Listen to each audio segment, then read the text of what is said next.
Most space operas are obsessed with distance.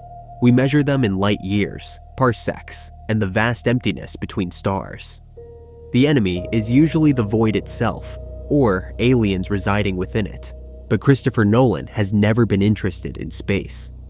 From the backward structure of Memento to the dream layers of Inception, his obsession has always been the tyranny of the clock.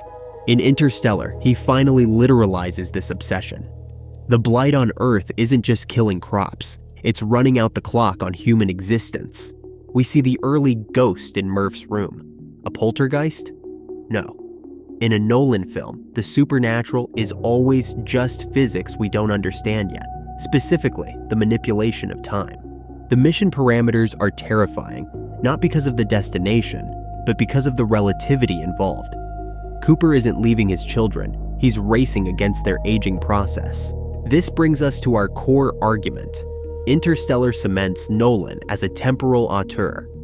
By making time the primary antagonist, he transforms a blockbuster spectacle into an intimate tragedy about the moments we lose and can never get back.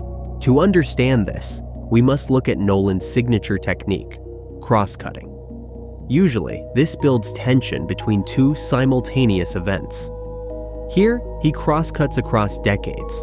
Miller's planet is the thesis in microcosm. 1 hour here is 7 years back on Earth.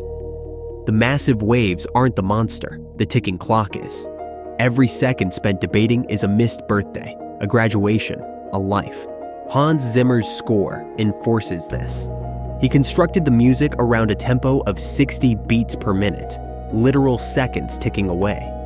The auditory experience forces the audience to feel the hemorrhage of time. Visually, Nolan prefers the tactile to the digital. The wormhole isn't a magical portal, it's a sphere.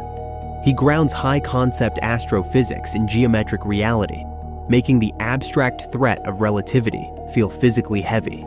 This leads to the film's most devastating scene, the video messages. We witness 23 years of character development in 3 minutes. It is a masterclass in the subjectivity of time dilation.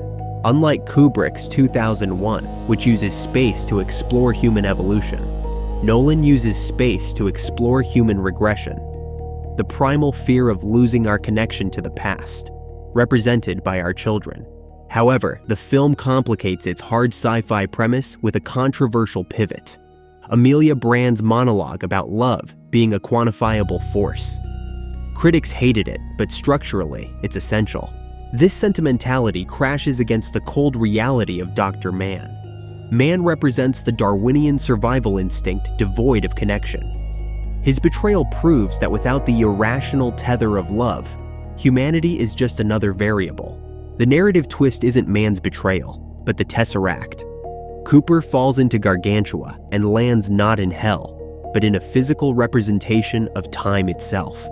A 3D space for 5D beings. Here, the Bootstrap Paradox creates a closed loop. Cooper sends the coordinates to himself. He is the ghost. The narrative eats its own tail, violating linear causality entirely. This recontextualizes the entire first act. The ghost wasn't supernatural. It was the future communicating with the past. Time is no longer a river flowing one way. It is a spatial dimension that can be climbed. It's a risky narrative gamble. Nolan asks the audience to accept that love, specifically Cooper's connection to Murph, is the navigation system for this complex temporal map. The payoff is bitter. Cooper survives, but he is displaced. He wakes up on Cooper Station, a world named after his daughter, not him. He has won the war for the species, but lost his personal battle against time. The reunion scene is the emotional anchor. Murph is old, dying, surrounded by her progeny. Cooper is a relic, a young man out of time. The victory is Pyrrhic. Nolan reconciles the physics and the emotion here. Gravity can cross dimensions, and so can love. They are the only two constants in a universe of variables. From the Polaroids of Memento to the Tesseract, Nolan has spent his career trying to visualize the architecture of time. Interstellar is his grandest attempt to build that structure. It is a blockbuster that weaponizes relativity to break your heart. It proves that while we might conquer space, time will always conquer us. Cooper leaves again, not because he wants to explore, but because he has no place in the present. He goes to find Brand, caught in another time, raging against the dying of the light.